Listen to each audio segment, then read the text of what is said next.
Hey everybody, and welcome back to Techstrong Unplugged. This is episode 13 of our series, and I'm your host, Datan Solomon. On Techstrong Unplugged, we dive into all things tech and get people up to speed with everything happening across the industry. Recently, our co-host Cassandra Chin went to the Great International Developer Summit, also known as GIDS 2024. At GIDS, Cassandra sat down with Rhythm Bhatia, who is the CEO and founder of Cognizio. Rhythm shared her journey from a small town in India to becoming a leader in educational technology and artificial intelligence. She also highlighted the importance of diversity and inclusion in technology, the need for ethical AI practices, and the value of community engagement. Without further ado, let's head over to GIDS 2024. Welcome back to Techstrong Unplugged. I'm your host, Cassandra Chin, and we have Rhythm with us today. Hi, Cassandra. Can you introduce yourself? Yes, please. My name is Rhythm Bhatia. I am a Chief Executive Officer and founder of Cognizio, and I'm also associated with companies like Data Profit. Apart from that, I am pursuing my PhD in Educational Technology and Artificial Intelligence, and today I'm excited to have my session on that at GITS. Definitely very exciting. Have you given that session before? No, this is my first time. I think you'll do really great. Thank you.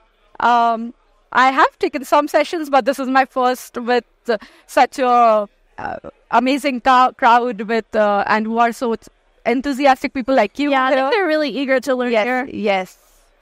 I heard that signups for this conference went by instantly. Yeah.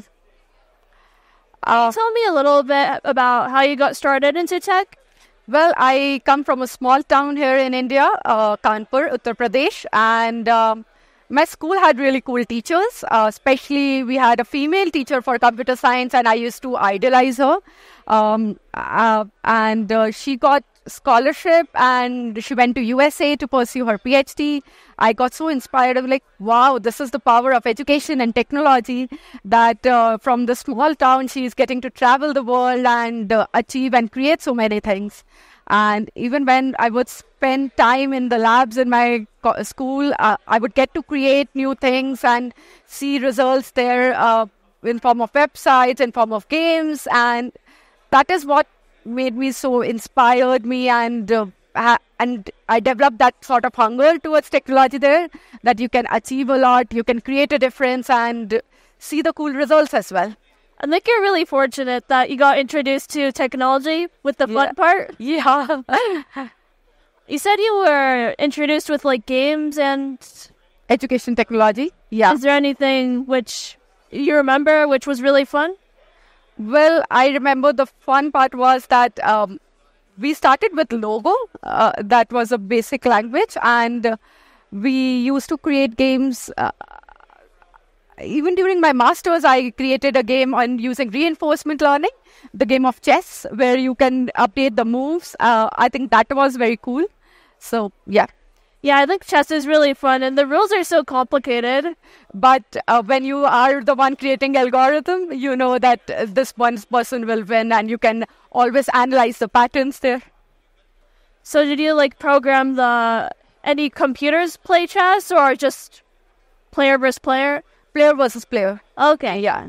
But I'm more into education technology. My PhD is in that. Personalized learning analytics using artificial intelligence.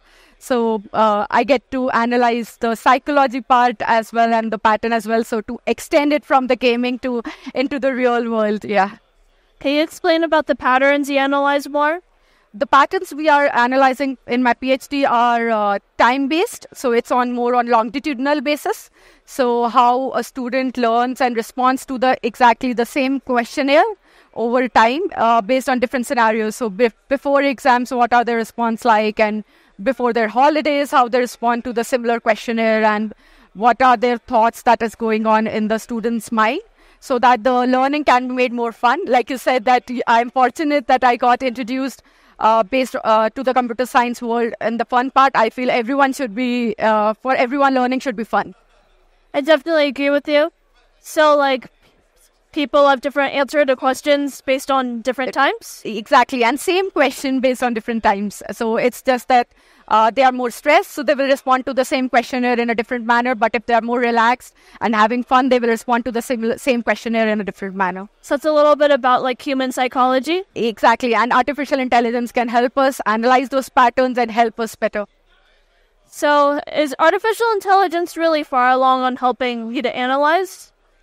No, I don't think so that it's struggling at all, if that's what you mean. But yes, it also depends on how we use natural intelligence with artificial intelligence. So it's important that we use it in a responsible manner. It's important that our algorithms are more inclusive and not biased to any one gender or race per se. So I think that is very important, and that's what even I will even cover today in my talk, that it's important to use it in ethical manner and inclusive manner. Yeah, I definitely agree that ethical matters in AI can be a bit tricky. Exactly. So, when I'm collecting data, I ensure that there are people from all the genders that they are represented. Their own personal or private information is not used there. The security is maintained. And there is no we do not manipulate it based on our own personal biases. Yeah. But wouldn't it be difficult to grab data from different genders perfectly? It is difficult, but then we can at least ensure that in the school, if there are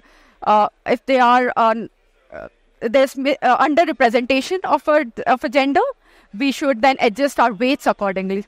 That is something that we can do as a developer. Okay, I think that's really cool. Yeah. Are there any other points you want to talk about? I would like to say that especially for females and for female from a place which is underrepresented, be out there, participate more to these conferences, reach out to people like her so that we have role models. All of us have role models. I was fortunate enough to have one. And I think everyone should have role models. Like even you, what you are doing is also very awesome through this. Thank you. I definitely agree with you. Yeah. So at a conference like this, what steps can we take to try to represent females more or just engage with them? I think we do not reach out more. Market yourself on LinkedIn. Mention out there that, hey, I'm looking for speaking opportunities. Be part of Women Tech Makers Ambassador. I'm part of that. That's an initiative by Google which ensures that females do get more representation there. Even if you add it, even if you are selected and you add there, they give you more speaking opportunities.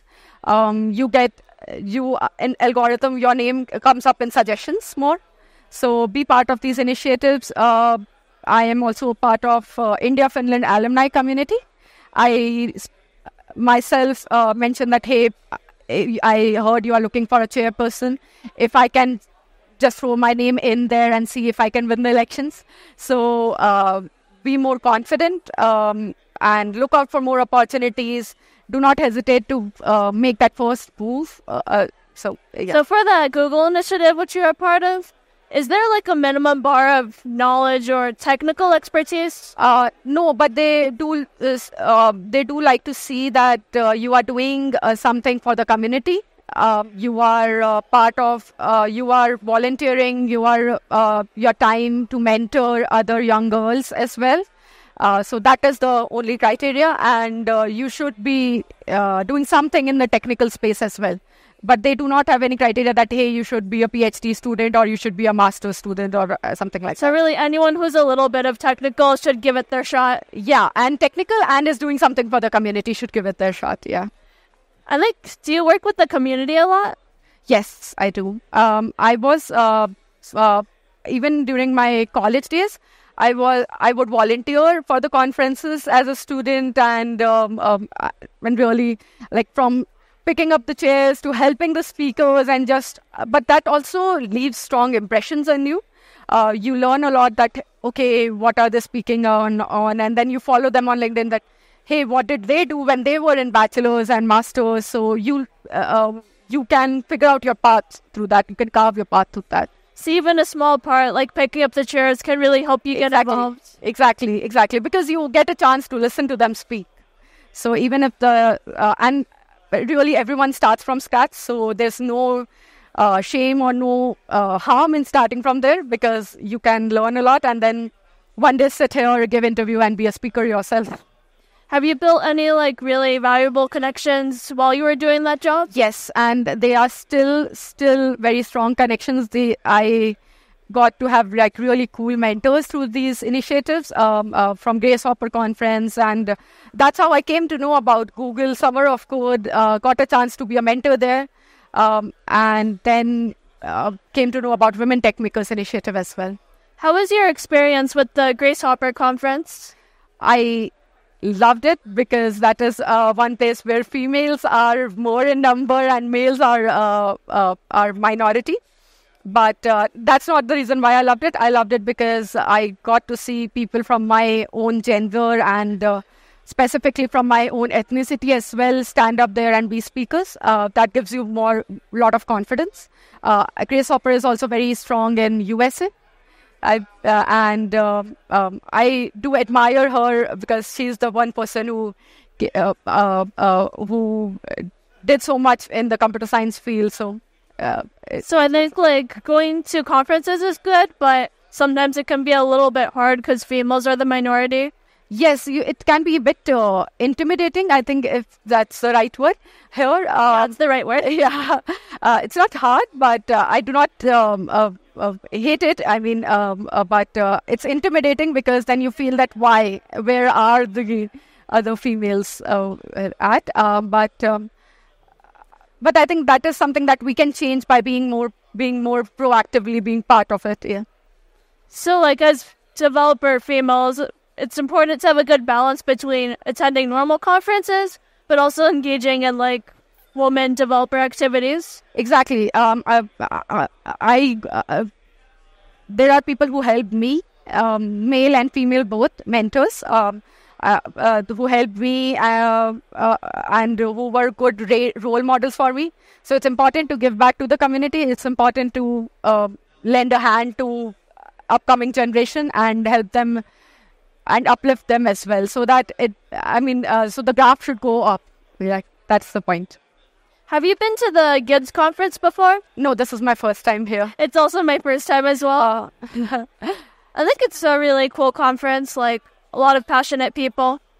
And a lot of lot of different topics as well, like from front end to Visual Basic to artificial intelligence to data processing. So I see like different topics here and I'm excited to attend these sessions. I think the other, like if I have to give a suggestion, because if you attend these conferences, you learn more about what exactly is going on in the world. So you discover that computer science itself is such a vast field. If I talk about technology per se, and you can discover different fields by just attending the booths. You can discover what all is going on in different countries, in different companies. Come across different opportunities, especially during masters, students are looking for internships. So they can get a chance to work on real world problem statements here. Yeah. So like even just attending conferences, you can find a job here? Yes, very well. I did find my master's. I met my master's thesis mentor, his friend at one of the conferences. I attended InterSpeech conference. And there I was presenting a poster. So not paper, poster. And they just said, hey, this looks good. I heard you're applying for masters. I'm like, yeah. So this lab has an opening. Just check it out. And I checked out. I got scholarship and went for my masters there. So you never know. I think that's really great. Like you can find opportunity just by meeting people in person. Yes, and just by putting yourself out there, like just saying that, hey, this is what I'm looking for. If you come across something interesting, let me know. And then you never know. Yeah. Would you recommend this advice to like your colleagues or friends? Yes, for sure. Until and unless you don't speak up and you don't say that, hey, this is the opportunity I'm looking for, how will other people know and how will they contact you? I think speaking up can be challenging sometimes. Yes, it is. But that's a fear that we have to work on. Especially as an entrepreneur, if I don't speak or present my product, you have to pitch your product every day. So just think of it as you are pitching yourself. Yeah. So a good way to learn how to speak is to have a strong passion for something. Exactly. And belief, self-belief. Believe in yourself. I think we had a really good chat today. Yeah. So thank you, Rhythm. Thank you. Nice meeting you.